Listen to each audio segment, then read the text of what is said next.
Hello loyal viewers, welcome to this next enthralling episode of the assembly of a Lotus Elan. I'm going to have a go at putting the headlights together. So I've gathered together the bits. This is the old original sealed beam. Maybe that'll end up getting changed for something a bit brighter. That's the original bowl, headlamp bowl, and this is the original, don't know what you call this part, aluminium bit that allows you to adjust the headlamp direction. So it's held with a spring which hooks on the back of the bowl, and there's a couple of adjusting screws here which stick right through, and then the spring pulls this side down against the bowl, so it's just pulled against the inside of the bowl. There's a spring clip there on the bowl which is the bottom position, I'm pretty sure, and that's the clip that holds the outer chrome ring that you see when you see the headlamps. So, and that's the plug that plugs into the back of the seal beam. So you can adjust the direction of the beam with these two screws. Obviously this spring just pulls it all back at that side, so it allows you to have that movement. This is the original rubber. It's a little bit perished, a little bit cracked, but I thought I'd give it a go and see if it's okay. You can see those are the pockets where those adjusting screws go. This ring holds the light unit into the lamp bowl and the pop-up headlamp. These little spring nuts hold, go onto the light pod, and they hold the bowl in position on the light pod. And I checked the size of these by the impression that's left in the rubber. So I don't know if you can see it on the film, but that's definitely the right size. And the parts manual says that they're number 10 screws, so these are number 10. I bought some stainless steel ones, so avoid a bit of corrosion. So let's have a go at putting it together.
I'm not going to put this chrome ring on until all the lights are adjusted, because I think it's a bit awkward to pull it off that clip at the bottom. It looks as though it's going to be a real bugger, so I'm going to leave that. Since this thing I'm holding in front of the camera is a light switch, which is pulled by the right way around, so this is the front of the car. You might be able to see a tiny little hole in this shaft. So a spring hooks onto that and pulls the switch when the light pods are raised. I think it switches the headlamps on. Anyway, it's definitely a switch, so that's the function. You can see the two screws where the connections are going to go. And I'm just going to fit this and show you where it goes. This switch fits here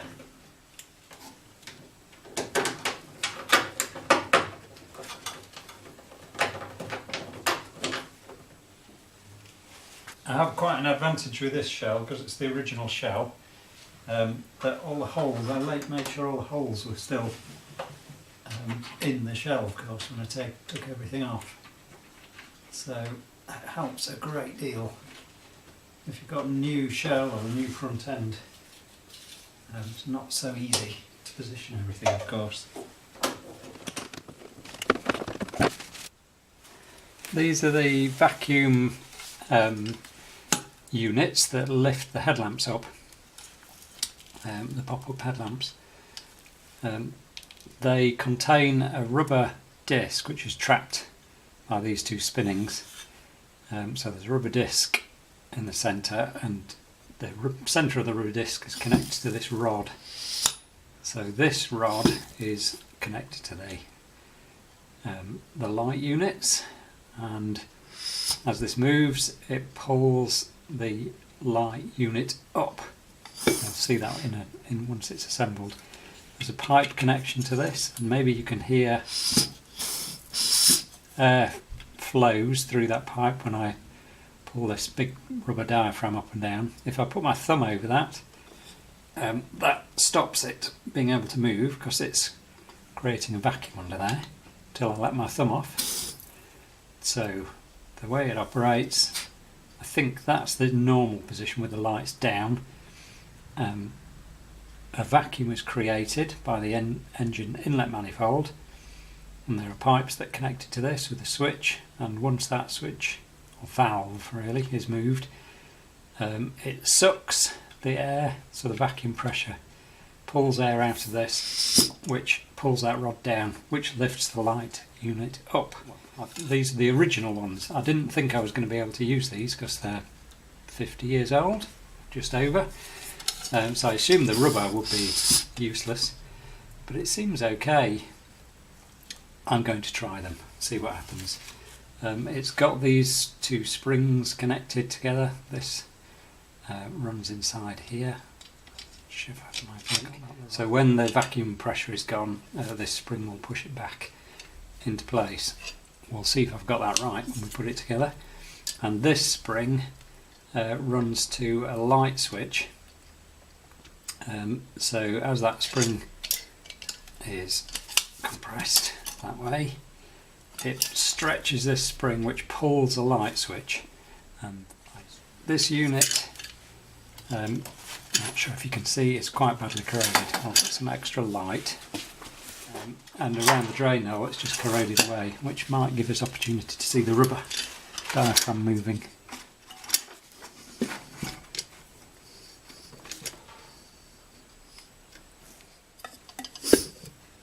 You can just about see the rubber inside there. So the rubber diaphragm sort of sits in the bottom of there when it's down position. This particular one has got two pipe connections, so one of these is where the vacuum is coming through from the switch, and the other one goes across to, I think, the other light pod, or maybe the other light pod and the chassis. So the front of the chassis box section is also used as a bit of a vacuum chamber to store that energy, I suppose, that vacuum energy. So it's available when you want to operate the lights. This is the page from the Lotus manual that shows the vacuum light system. So you can see the two light pods in their closed position. There's the two vacuum units. This one over here is for the later version, which only had one vacuum unit, and both lights were operated off one vacuum unit. So on mine there was a vacuum unit per light. There's the spring which is going to, I think, compress when that raises. Again, we'll make sure we understand that when I put it together. I might have got mine on the wrong way around, not sure, I'll check. And then these are the pipes. So there's the switch from the dashboard. So this side, that will be connected to the inlet manifold, I think, the engine. There's a non-return valve, and then the pipe comes here. There's a T-piece which connects to the chassis, so this becomes a big vacuum reservoir. Then it goes to the switch, and then from the switch, or shall I call it a valve, which is mounted in the dashboard, to one of the vacuum units and then across to the other vacuum unit. So engine runs, draws vacuum through this one-way valve, sucks all the air out of the chassis box section. That one-way valve stops air coming back in, so this is now at a negative pressure right the way up to this valve.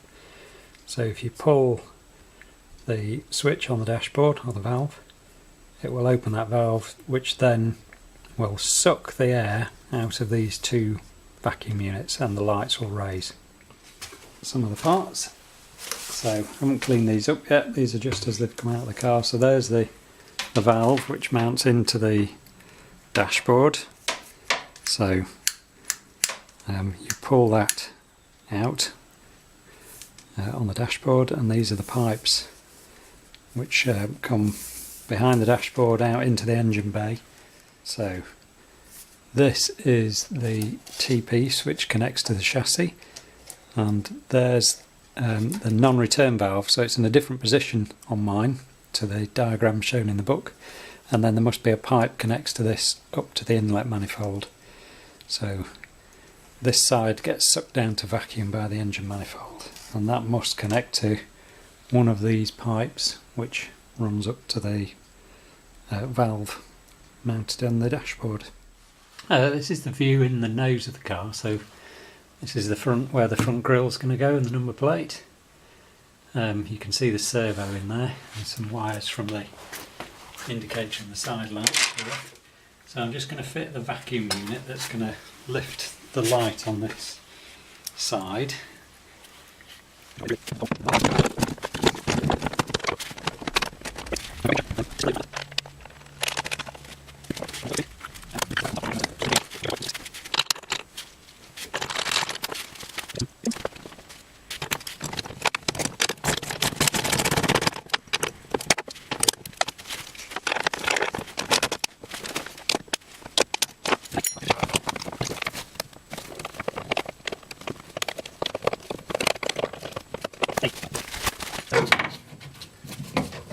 This spring moves forward, it should pull that light switch.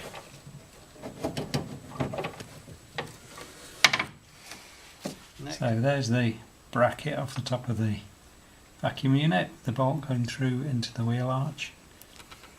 You can see it's fixed in place. The fixing at the bottom is there.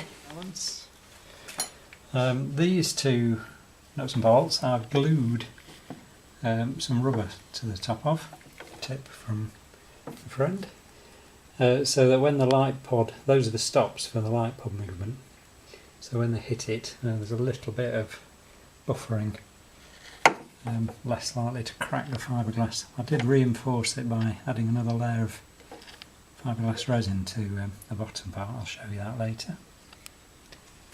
And there's the switch fixed, just next to the brake servo. I've attached that spring, which will obviously go straight once it's tightened.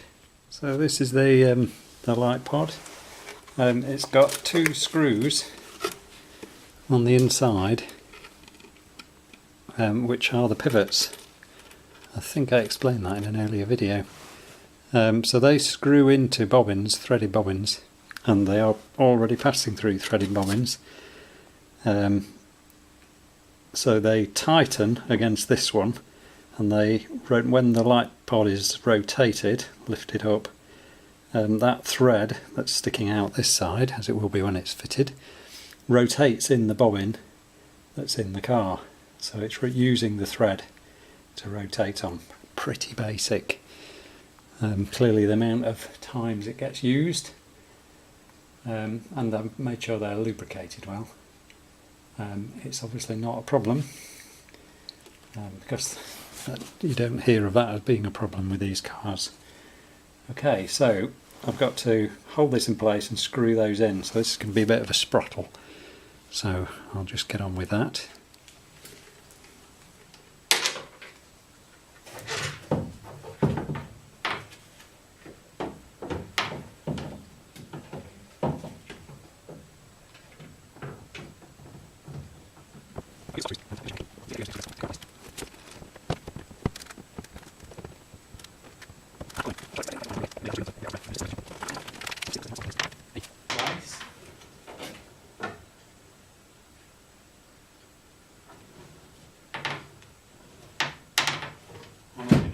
We'll see. I hope this is clear enough, but this is looking up through the grill at the side of the light pod where the spring and the vacuum unit are going to fix. I'm just going to have a go at putting those on now.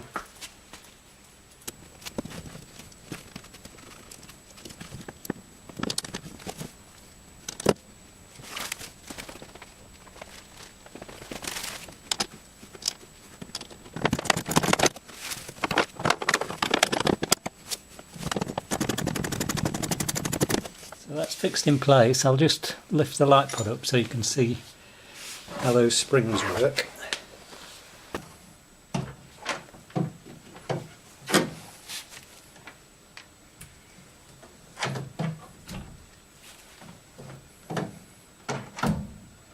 So you can see how this rod from the vacuum unit, when that pulls down, it will lift the light up, and this spring pulls the switch, hopefully. Check that with a meter to make sure it is. And before, these are the two stop bolts that set the position when the light pod is closed and open. On the light pod itself, one of those is touches behind this area, so I strengthened the fiberglass in this area by laying up a bit more matte. I don't know if you can see the edge, just maybe there's a witness line, but I put an extra piece of matting and fiberglassed it on the underside just to give that a bit more strength. The other one bottoms out on this back edge, so it's not so critical, it's not really seen. I can show you those on the one that's fitted now. So I'll have a quick look at that. So I hope this is clear, but if I open this light pod, you can see the bottom as it comes down and touches on that bolt, and if I open it fully, you'll see where it touches on the back edge, and you can see how adjusting those would adjust the position of where it sits, closed and open. Oh, top tip, it's easier to adjust those whilst you haven't got the light fitted. So if you fit the plastic fiberglass light pod without the light in, it's dead easy to get to adjust it. Once the light's fitted, not so easy.